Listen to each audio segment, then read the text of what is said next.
आज की कहानी है जूठन का जवाब। अरे मम्मी जी जरा रसोई में आकर देखिए, ये कैसी आदत है राधिका की।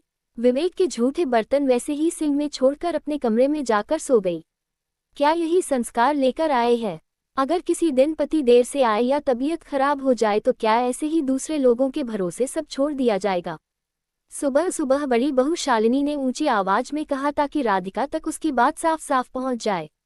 शारदा देवी भी तुरंत बोल उठी, आजकल की बहुओं को जिम्मेदारी का मतलब ही नहीं पता। घर में रहना है तो घर के नियम भी निभाने होंगे। क्या हम सब इसके पीछे पीछे घूमते रहेंगे? कमरे में लेटी राधिका सब कुछ सुन रही थी। ऐसा नहीं था कि उसे अपने काम की परवाह नहीं थी, बल्कि उसकी डिलीवरी में बस कुछ ही दिन बाकी थे। डॉक्टर ने पहले ही साफ कह दिया था कि गर्भावस्था सामान्य नहीं है, इसीलिए जरा सी परेशानी होने पर तुरंत अस्पताल पहुंचना होगा। रात भर कमर और पेट के दर्द से वह सो भी नहीं पाई थी, ऊपर से हल्का बुखार भी था।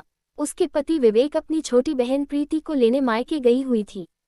प्रीति अपने 4 महीने के बेटे के साथ कुछ महीनों के लिए मायके रहने आ रही थी, क्योंकि सर्दियों में उसे यहाँ आराम मिल जाता। राधिका ने जैसे तैसे खुद को संभाला, धीरे धीरे उठकर रसोई तक पहुंची।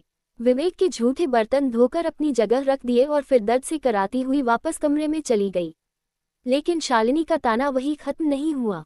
वह बार बार यही कहती रही कि कुछ लोग घर में काम करने नहीं आराम करने आते हैं।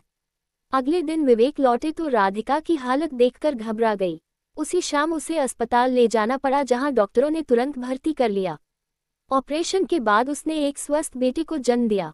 पूरे परिवार में खुशी का माहौल था। रिश्तेदारों के फोन आने लगे, मिठाइयाँ बांटी जाने लगी और हर कोई अपने अपने नेक की बातें करने लगा।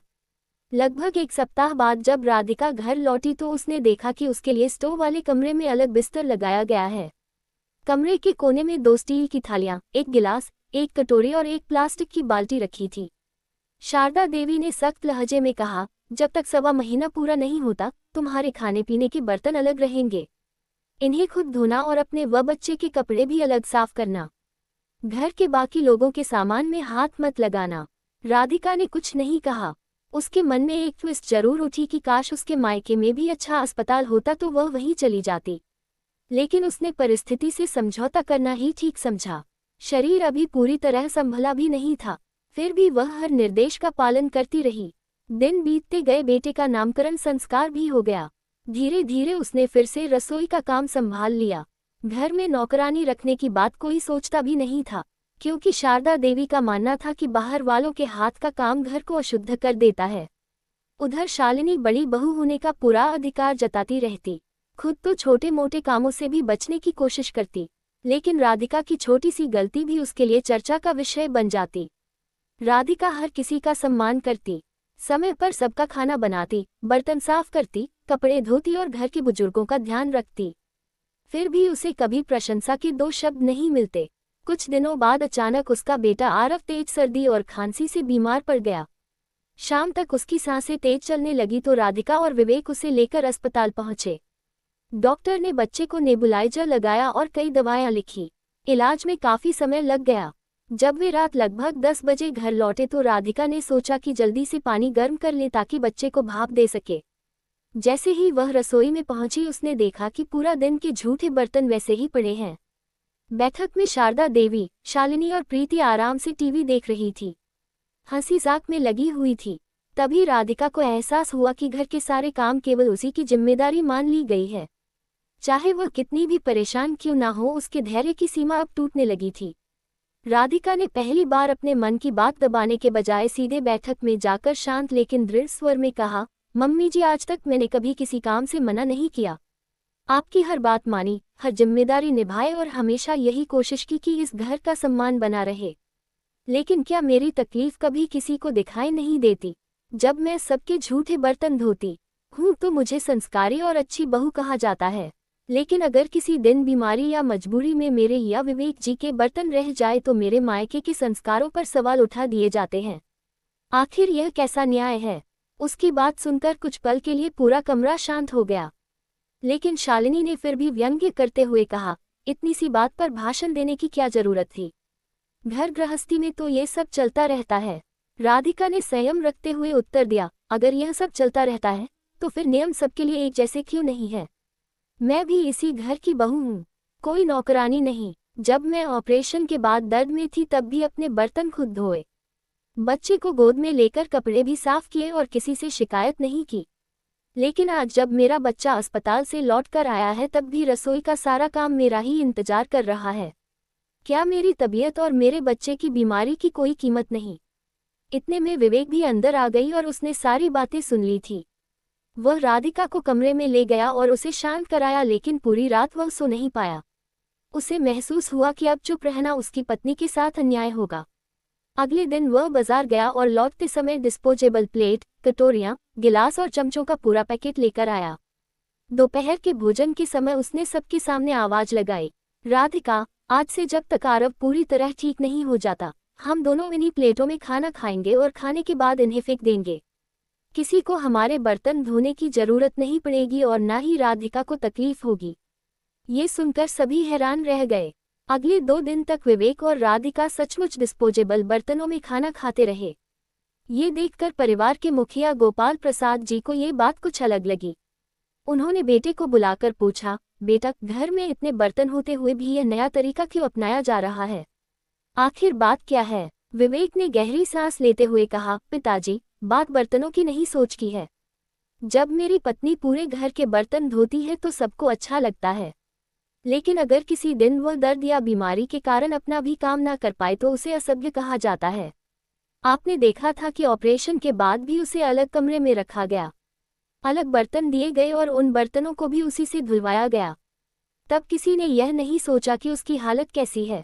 आज मेरा बेटा बीमार है, पत्नी रात रात भर जाग रही है, फिर भी उससे उम्मीद की जाती है कि वह पूरे घर का काम पहले करे। मैं नौकरी भी करूं, अस्पताल भी जाऊं, बच्चे की देखभाल भी करूं और रोज रोज ये सब देखता रहूं।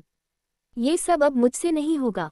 अगर मैं पत्नी का साथ दूं तो मुझे जोरों का गुलाम कहा जाता है, लेकिन क्या शादी के बाद पत्नी और बच्चे की जिम्मेदारी मेरी नहीं? उसकी बातें सुनकर गोपाल प्रसाद जी कुछ देर तक चुप बैठे रहे। फिर उन्होंने अपनी पत्नी शारदा देवी, बड़ी बहू शालिनी और बेटी प्रीति को भी वहीं बुला लिया। उन्होंने गंभीर स्वर में कहा, आज तक मैंने घर की छोटी छोटी बातों में दखल नहीं दिया, लेकिन अब समय आ गया है कि कुछ बातें साफ कर दी जाए। बहू इस घर की सदस्य होती है, कोई पराई या अछूत नहीं। बीमारी और मजबूरी किसी के साथ भी हो सकती है। अगर अपनी बेटी प्रीति की सुविधा के लिए उसे महीनों मायके बुलाया जा सकता है, उसकी देखभाल की जा सकती है, तो छोटी बहू को भी वही अपनापन क्यों नहीं मिल सकता? नियम अगर बनेंगे तो सबके लिए बराबर होंगे, सम्मान भी सबको बराबर मिलेगा। घर रिश्तों से चलता है, अहंकार से नहीं। उन्होंने शालिनी की ओर देखते हुए कहा, बड़ी बहू होना अधिकार नहीं, जिम्मेदारी है। अगर तुम छोटी बहू का हाथ पकड़ोगी तो घर मजबूत होगा, लेकिन हर समय उसकी कमियां ही गिनोगी तो परिवार टूट जाएगा। फिर पत्नी की ओर देखकर बोले, शारदा, तुम वर्षों से गठिया और सांस की बीमारी से परेशान हो। जब तुम तकलीफ में होती हो तो पूरा परिवार तुम्हारा साथ देता है। सोचो, अगर उसी समय कोई तुम्हें ताने देता तो तुम्हें कैसा लगता? राधिका भी किसी की बेटी है, उसके साथ ऐसा व्यवहार मत करो, उसके मन में इस घर के लिए कड़वाहट भर जाए। उनकी बातों का सभी पर गहरा असर हुआ। शारदा देवी की आंखें झुक गई, उन्हें पहली बार अपनी कठोरता का एहसास हुआ।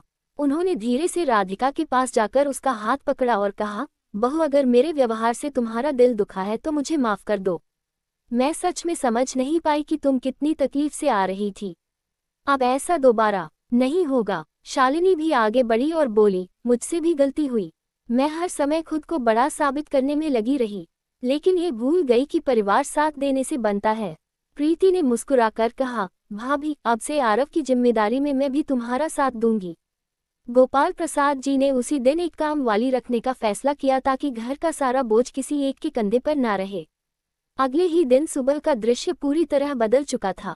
रसोई में शारदा देवी सब्जी काट रही थी, शालिनी रोटियां बेल रही थी, प्रीति बच्चे को गोद में खिलाए हुए थी और राधिका आराम से नाश्ता तैयार कर रही थी।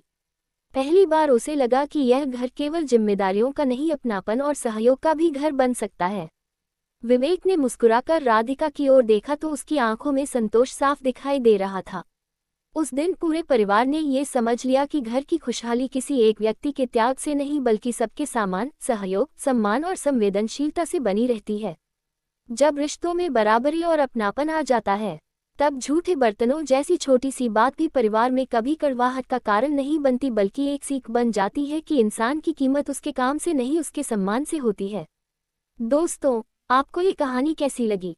कहानी अच्छी लगी हो तो वीडियो को लाइक, शेयर और चैनल को सब्सक्राइब जरूर करें। धन्यवाद दोस्तों।